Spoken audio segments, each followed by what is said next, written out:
Okay, welcome back, friends. Today we are going to be doing a video series on partial fractions and integration, and we're going to just start off with some basic theory. So, partial fractions are a technique you use when you see an integration problem which has this form. You're taking the integral of a numerator, some function of x, over a denominator, another function of x, with respect to x, and if the degree of the denominator is n, that is, these are both polynomials. Numerator and denominator are both polynomials. If the degree, that is the highest power of the denominator, is n, then the degree of the numerator has to be less than n. And if it isn't less than n, then we modify it with polynomial long division, and I'll be showing you some examples of that. So if we see a problem in this form, we can apply partial fractions. The way partial fractions work is we have to be able to factorize the denominator. So we can express the denominator as a product of factors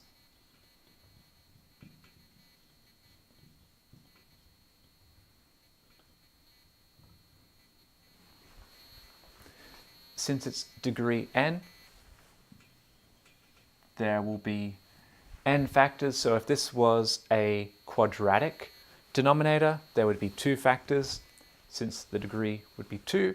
If it were a cubic, there would be 3 factors, and so on. Now,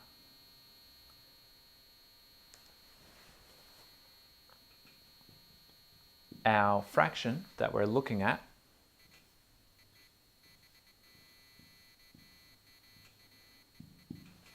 is going to be expressed in the form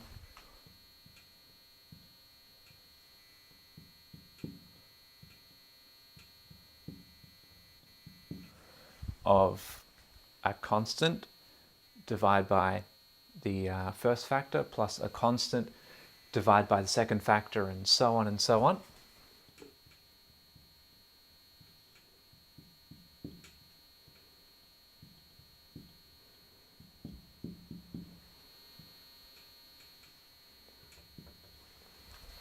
And there's going to be n of those. And after we make this transformation, then it is really simple just to find the integrals of those individual fractions. So that's about as far as we're going to, well, no, let's go a little bit further. Why does the degree have to be less than n? Well, here's an example. Let's say that we have a quadratic, and the first factor is x plus 1, and the second factor is x plus 2. See what I did there? 1 and 2. So imaginative. Okay, so let's say our numerator is x cubed. I'm taking a really obvious example.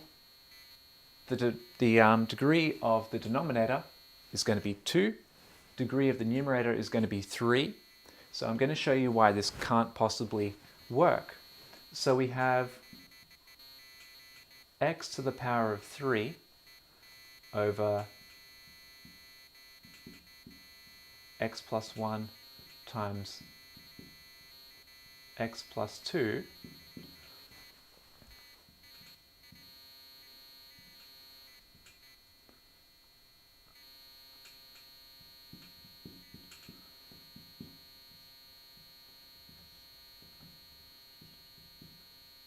I've expressed it in the form we want to get it in. And now what I can do is I can go ahead and multiply everything by both of the factors. So on the left-hand side, I have x squared times x plus 1 times x plus 2 over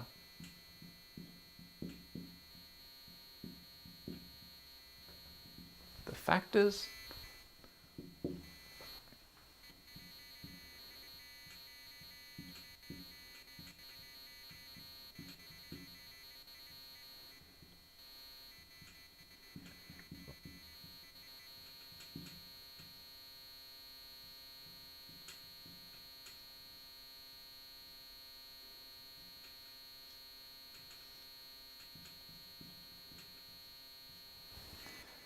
as you're learning this, you memorize the pattern and then you don't have to, write so much, and then you don't get tendinitis. But you do when you're teaching it. Okay, so what we can do is we can cancel out some factors. So I'm going to use, why not, orange color.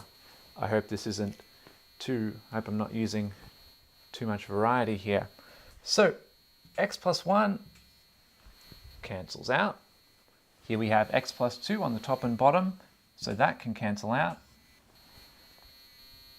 Oops, that shouldn't be x squared, it should be x cubed. Okay, and then x plus 1 on the top and the bottom, and then x plus 2 on the top and the bottom. Right. So if we look here, we have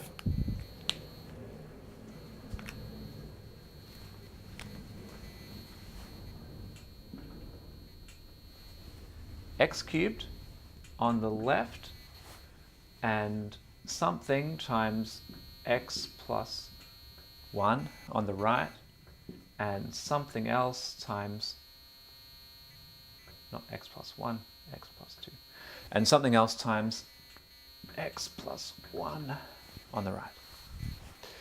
Now, on the left-hand side, it's degree 3. On the right-hand side, we have degree 1, because it's something times x, plus degree 1, and degree 1 plus degree 1 produces a degree 1 polynomial. So on the left-hand side, degree 3. On the right-hand side, degree 1, which isn't possible. We can't possibly express it this way. The degrees don't agree, so no. Bang. Bad maths person.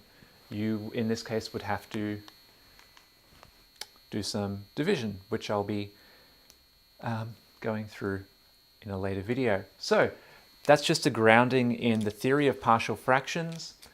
What I'm going to do in the next video is some examples. We love examples. Okay, see you later.